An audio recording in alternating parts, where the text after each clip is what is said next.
시청자 여러분 안녕하십니까.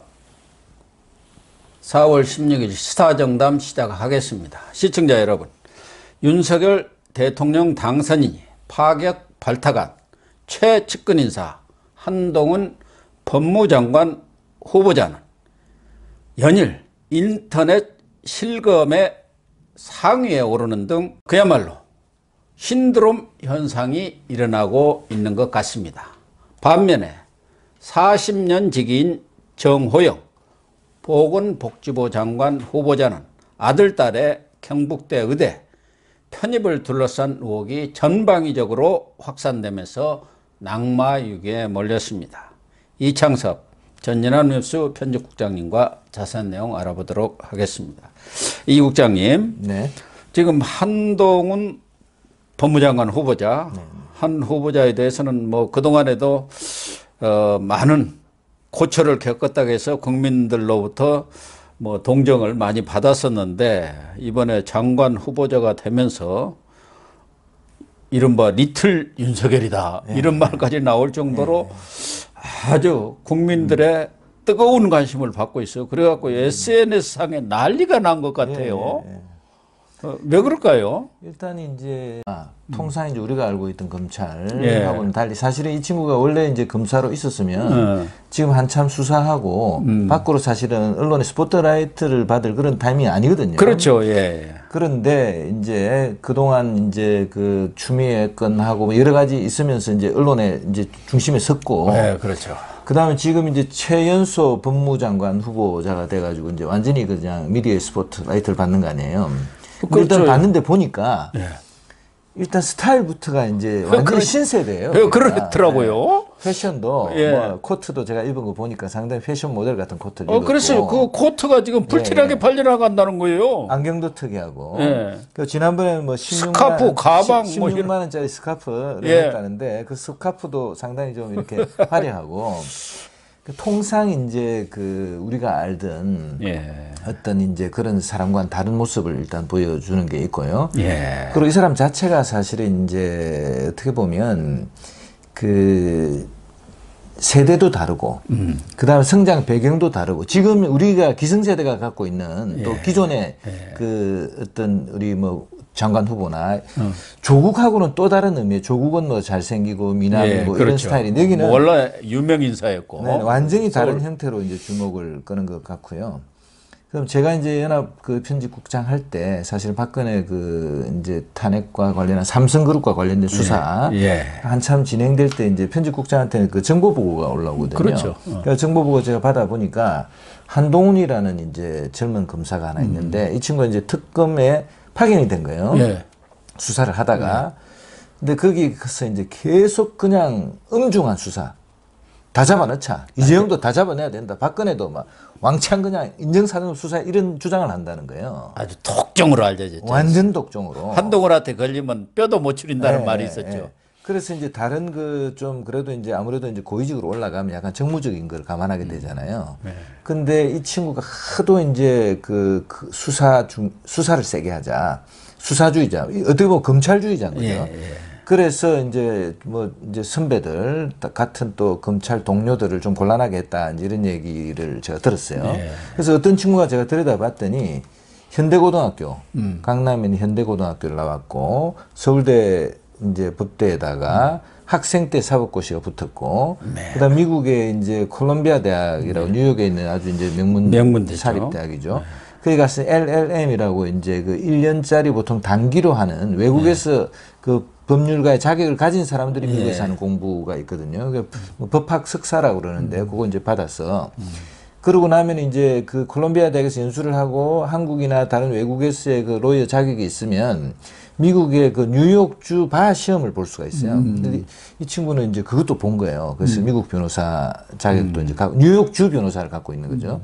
뉴욕주 변호사를 갖고 있으면 이제 워싱턴에서도 일할 수 있고, 그래서 뉴욕주가 이제 그 워낙 그게 많지 않습니까? 국제 거래가. 그렇죠. 국제적인 업무도 할 수 있고 그랬는데 이번에 보니까 윤석열 그 당선인도 이 친구 영어 잘하고 국제 감각이 있다 이렇게 얘기를 하더라고요. 글로벌 스탠다드를 좀 법무부를 만들어 달라고 그렇게 주문했지 않습니까? 그래서 제가 보기에는 일단 똑똑하고 머리 좋고 그 다음에는 혹독하게 수사를 네. 하는 이제 그런 사람이에요. 그래서 그리에 보면은 그 최태원 SK 회장 구속시켰어요.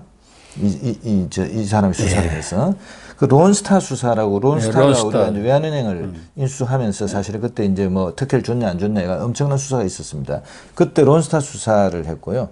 국정원장 세 사람 다 잡아넣고 다 잡아놓죠. 3명 다. 최경환 예. 경제부총리 박근혜 경제부총리 구속시켰고요. 그 다음에는 그 양승태 대법원장 예, 양승태 대법원장 수사도 이 친구가 이제 관여를 해서 그리고 최근 하여튼 한 10여 년간 있었던 그 엄청난 특수부의 수사에 이 친구가 이제 다 개입이 돼 있는 거죠. 그래서 엄청난 칼잡이죠, 뭐. 그래서 무지막지한 칼잡이. 조선 제1검이라고 하지 않습니까? 네. 그걸 이제 사실은 윤석열 당선인이 중앙지검장, 네.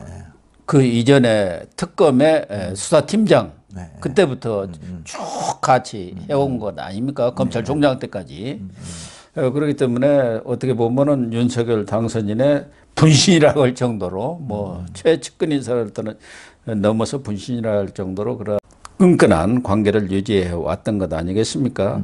어쨌든 뭐 말씀하신 대로 한동훈 후보자가 검사 시절에는 정말 일각에서는 또 먼지털이 수사를 너무 한다. 너무 탈탈 털어버린다. 어떻게 보면 이제 사실은 그 우리가 지금 이제 검찰 개혁 여러 가지 얘기 많이 하잖아요. 그리고 사실은 검찰 개혁한다는 그 큰 대의는 그 완전히 틀렸다고 볼 수는 없어요. 근데 그것의 상징적인 인물일지도 몰라요. 그러니까 정말 머리 좋고 부지런하고 그다음 꼼꼼하고 그리고 또 여러 가지 수사 기법에 능수능란하고 그래서 어떤 사람이라도 여기에 걸리면은 다 잡아넣을 수 있는 그런 영향을 가진 사람이라고 봐야 되겠죠. 근데 특히 이번에 법무장관 후보자가 되면서 그 13일 날 지명인사 때도 그랬고 또 15일에 서울 고검에 첫 출근을 했지 않습니까? 그 청문회 준비단에.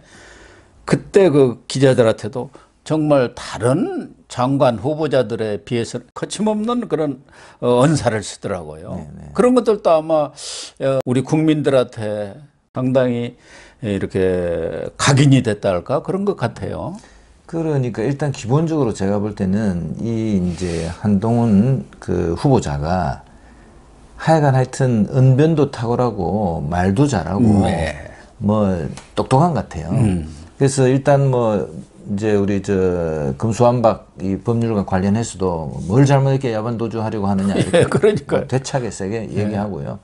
그다음 그동안 사실은 추미애나 문재인 정권 전체가 사실은 이 한동훈을 잡으려고 한 거 아니에요. 사실은 그 휴대폰 압수하고 여러 가지 그 금은 유착으로 이동재 기자하고 연결해 가지고 이제 완전히 매장을 시키려고 그랬는데 이 친구가 거기서 이제 매장 당하지 않고 사실은 잘 싸우고 또 온갖 불이익 속에서도 그리고 거기 뭐 6탄전 벌려서 휴대폰 뺏기고 그러면서 그 휴대폰에 암호를 어떻게 걸어놨는지 애플폰은 휴대폰 암호는 풀리지도 않고 이스라엘로 보내도 잘 안 된다는 거 아닙니까? 그래서 그 정진홍 부장검사는 지금 실형을 받았지 않습니까? 그렇죠. 그래서 이제 그런 어떤 투쟁하는 모습 그 전에 이제 검사로서의 유능한 모습도 있었지만 그렇게 이제 싸우는 모습 같은 것도 보여줬고요. 그 다음에는 이제 지금 이제 장제원 씨가 얘기했는데 워낙 한동훈 씨를 아끼기 때문에 원래는 사실은 중앙지검장 정도로 해서 사실은 싸그리 보복 수사를 해서 사실은 다 잡아넣을 거로 기대를 했는데 법무장관을 올린 거 아니에요. 장관은 사실은 이제 수사실무자라기보다는 행정가이면서 또는 이제 뭐 약간 정치성도 가지게 되는 이제 그런 자리로 왔는데 장제원 씨가 이제 칼보다 펜을 쥐어줬다 그랬거든요. 칼보다 펜. 펜이 더 강하다. 뭐 그 영어도 있지 않습니까?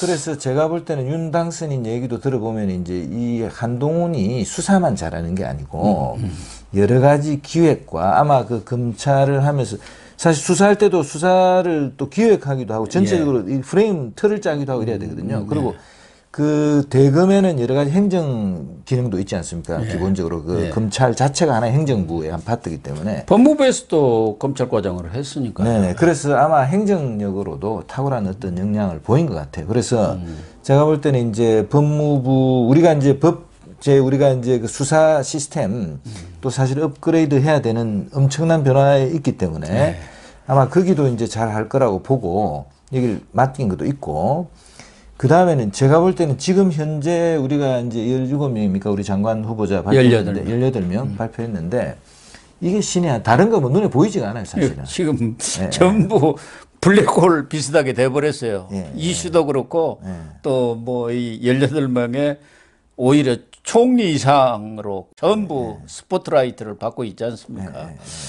그래서 야당으로서는 정말 지금 어떻게든 한동훈은 낙마시키겠다 이렇게 뭐 다짐은 하고 있어요. 아주 암덩어리다, 소통형 모습을 보이고 있다 하면서 이 오만방자한 한동훈은 반드시 낙마시키겠다고 이렇게 벼르고는 있습니다만은 한동훈과 관련해서 어떤 비리라든가 또 무슨 그런 흠집이 될 만한 것은 거의 나오지 않고 있는 것 같아요. 얼마 전에 뭐 전셋값을 좀 많이 올렸다 그 얘기는 나오던데 한동훈도 그것에 대해서는 그 시대에 따라서 또 아무런 분쟁 없이 올렸다 뭐 이렇게 해명해 버렸고요. 이게 이제 아까 이제 머리 좋고 논리적인 거 진중권 씨가 이제 그 한동훈이 워낙 논리적이고 머리 좋아서 그냥 다 발릴 거다 청문회 가면 이런 식으로 이미 예고를 했어요. 야당이 완전히 깨질 거다 이렇게 예고를 근데 했죠. 거기도 사실 금방 말씀하신 그 이제 그 전세보증금 그 내용을 들여다봤더니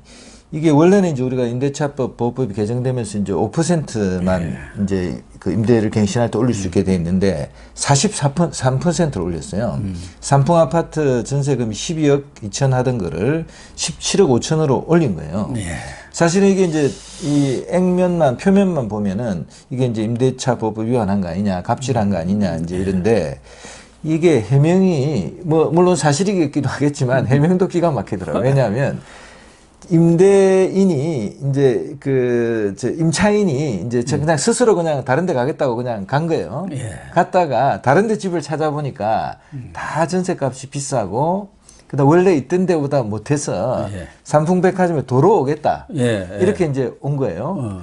그러니까 이제 원래 전세계약 연장이 아니고 전세계약이 끝난 것을 해지됐다가 다시 이제 계약을 하게 된 거예요. 재계약을 하면서 그 이제 임차를 원하는 사람이 이렇게 올려주겠다 그렇게 해서 올려. 그러니까 시세대로 주겠다 그렇게 된 거 아니겠습니까? 이게 뭐 어떻게 논리적으로나 법적으로나 문제가 뭐 지금 없는 거예요. 이상하다 하더라도 실제로 이상하다 하더라도 이거 뭐 어떤 형태로도 문제 삼을 수 없는 그렇게 이제 한 거죠. 사실 윤석열 당선인도 물론 뭐 문재인이라든가 추미애와 맞짱을 붙으면서 이렇게 싸우면서 하나의 정치인으로 이렇게 크게 부상이 됐습니다만은 그렇지 않습니까? 과거 국회 법사위에서 사람에 충성하지 않는다. 그 말 한마디가 아주 큰 반향을 일으켰단 말이에요. 또 저지난해인가요? 그 대검찰청 이 국정감사 때 검찰총장은 장관의 부하가 아니다. 또 이런 말로 이렇게 국민들한테 상당히 반향을 일으키고 아주 인상을 각인을 시켰는데 경우에 따라서는 지금 한동훈 후보자의 최근에 하는 언행을 보면은 오히려 이번 인사청문회가 야당이 벼르는 대로 낙마 1순위가 아니라 오히려 한동훈이 청문회 스타가 또 다시 되는 것 아니냐. 과거에는 이제 국회의원들이 청문회 열리면 뭐 노무현이도 그렇고 몇 사람들이 이렇게 청문회 스타로 부상이 됐습니다만은 오히려 윤석열 당선인이 그랬던 것처럼 이번에 검수완박을 가지고 야당하고 논리적으로 싸우면은 야당이 이길 방법이 없지 않습니까? 논리적이고 합리적인 이런 한동훈 후보자와의 그런 논쟁에서 오히려 야당이 확 밀리는 거 아닌가 그런 뭐 예상들이 지금 많이 나오고 지금 있어요. 분위기로는 뭐 스타 탄생을 예고하는 것 같습니다. 그러니까 일단 뭐 당선인에 대해서도 자기는 그 윤석열에 충성한 사람이 아니라는 걸 이미 얘기한 바 있고요. 그거는 이제 그 공익과 그 다음에 이제 국가를 위해서 국민을 위해서 일하겠다 이렇게 얘기한 거나 마찬가지거든요. 그리고 이제 그 우리 후보자의 어떤 여러 가지 이제 태도나 이런 걸 볼 때 완벽주의자 가능성이 있어요. 완벽주의자. 지난번에 이제 그 장관 후보자로 내정돼서 발표할 때 보면 뒤에서 보면 이제 뭐 이렇게 저도 봤는데 손을 이렇게 좀 달달달달 떨더라고요. 예, 좀 긴장한 모습은 있었죠. 예, 그래서 이제 보통 보면은 제가 이제 뭐 이렇게 사회생활 경험을 이렇게 보면 좀 예민한 사람들, 너무 꼼꼼한 사람들, 네. 이를 완벽주의자들이 사실은 보면 너무 이렇게 긴장해서 이러는데 그런 모습을 보이거든요. 그래서 제가 볼 때 이 사람이 상당히 이제 완벽성을 추구하는, 뭐 수사한 것도, 그동안 수사한 것도 보면 이제 그렇고요. 완벽성을 추구할 것 같고, 말도 보통 이제 그 법률가들 중에서는 말하는 걸 그대로 적으면 글이 되는 수가 있어요. 예. 그런 사람들은 이제 머릿속에서 빨리 생각해서 이제 상당히 이제 완성된 문장을 말하는 거예요. 그런데 보니까 이 한동훈 후보자도 이제 그런 성향이 있는 것 같아요. 그래서 제가 볼 때는 뭐 그 청문회 자리에서 사실은 오히려 이제 국민의 관심을 많이 끌고 뭐 이미 뭐 사실은 뭐 스타성이 있는 거 아니에요. 뭐 이미 그런 게 있는 것 같고 부인이 이제 진은정 변호사라고 김현장의 이제 변호사인데 여기 보니까 미국 변호사예요. 그러니까 한국 서울대 법대를 나왔는데 아마 미국 가서 변호사 자격을 따가지고 미국 변호사 자격으로 이제 하는 것 같은데 뭐 이거 자체가 이해가 크게 충돌하는 것 같지는 않으나 김현장이라는 자체가 사실은 이제 거대한 어떤 로비 단체 역할도 하고 이러기 때문에 법무장관이 이제 내정이 지금 내정이지만 이제 법무장관이 되면 제가 뭐 여기는 이제 뭐 좀 활동을 좀 다르게 한다든지 뭔가 좀 오해를 피할 수 있는 거 그런 정도만 하면 큰 문제는 뭐 청문회 자체는 큰 문제 없지 않을까 저는 그렇게 되더라고요. 그렇습니다. 그래서 오히려 이 검수완박 자체가 뭐 민주당 그 사람들 빼고는 거기에 대해서 찬성하는 사람이 거의 없을 정도로 뭐 대깨문들 그런 사람들이라 일부 찬성하고 있는 그런 상황 아니겠습니까? 그렇기 때문에 뭐 여러 면에서 한동훈 후보자가 아주 유리한 고지에 있는 거죠. 또 하나는 이렇게 각광을 받다 보니까 지금 민주당에서는 과거에 왕수석 무슨 왕차관 하듯이 왕장관이다. 내각의 2인자 넘버 투맨이다. 그리고 차기에 윤석열의 기획인사다. 황태자로 키우게 한 기획인사 아니냐. 이미 뭐 황태자로 뭐 부상한 것 같아요. 그러니까요. 그래서 또 법무부 자체가 지금 위상이 또 강화될 가능성이 높다. 민정수석이 했던 역할들, 그 인사검증이라든가 공직감찰이라든가 이런 부분까지도 지금 법무부로 넘어올 가능성이 지금 크지 않습니까? 그래서 결국은 한동훈이 또 이 윤석열 당선인이 칼잡이 대신에 이 펜을 쥐운 행정가로서 또 장관으로서의 그러한 임무를 부여한 것은 한동훈은 충분히 앞으로 크게 더 큰 인물로 성장할 수 있다는 그런 가능성을 내다봤다는 거 아닙니까? 그렇다고 한다면은 결국 한동훈도 결국 여의도 정치권으로 진입하는 것 아니냐. 벌써부터 그런 얘기가 나오고 있는 것이죠. 뭐 장관을 5년 내에 하면 모르지만 장관이라는 게 뭐 1, 2년 하면은 바뀌어지는 건 분명한 것이고 그렇다고 해서 장관 하다가 무슨 검찰총장 오고 무슨 중앙지검장 할 수는 없는 거 아니겠습니까? 그렇지 않아도 전에도 서초동에 뭐 한동훈 출마설까지도 있었기는 있었어요. 이미 사실 이제 뭐 스타성 인물, 전 국민이 다 아는 인물이 그동안의 과정에서 이제 된 건 사실인데, 이제 완전히 지금은 이제 그 검사라는 수사 전문가에서 대중 정치인의 이제 반열로 완전히 들어왔고요. 또 지금 우리가 상설 특검법 같은 거, 이런 것도 아까 말씀하신 이제 그 민정수석의 역할도 가져오는 데다가, 우리가 상설 특검 같은 거 이런 걸 할 때도 법무장관의 역할이 굉장히 중요하거든요. 그 만약에 지금 저 검수완박이 돼가지고 뭐 제대로 수사가 안 된다 하더라도 또 특검 추진할 수 있는 그런 기능도 사실은 이제 이 한동훈 이제 법무장관이 된다면 그걸 가지게 될 것이고 그 다음에 이제 사실은 조국이라는 우리가 이제 여기는 뭐 법무장관 이제 내정이 됐다 낙마했는데 일개 서울대의 그 교수였던 친구, 원래 이제 운동권 출신이었던 친구가 서울대 교수가 되고, 서울대 교수가 민정수석으로 발탁이 되고, 민정수석이 돼서도 뭐 어마어마한 사실은 권력을 행사하고, 또 법무장관까지 되고, 그 이후에도 사실은 뭐 조국 수호대까지 나서 엄청나게 민 것은 조국이라는 사람을 사실은 이제 정치인으로 만들어서, 다음에 이제 또 우리 진보 진영의 큰 인물로 키우려고 하는 프로젝트 같은 게 있었지 예. 않습니까? 근데 이거는 그거와는 별개로 하여간 그 당선인이 사실 이미 한동훈이라는 이제 정치인을 만든 거죠. 그리고 이 사람이 가서 이제 역할을 잘 한다면 제가 볼 때는 뭐 큰 정치인이 될 가능성이 있는 거죠. 다만 예, 나이도 뭐 49이니까 5년 후 해봤자 쉬운 네 분이 안 됩니다.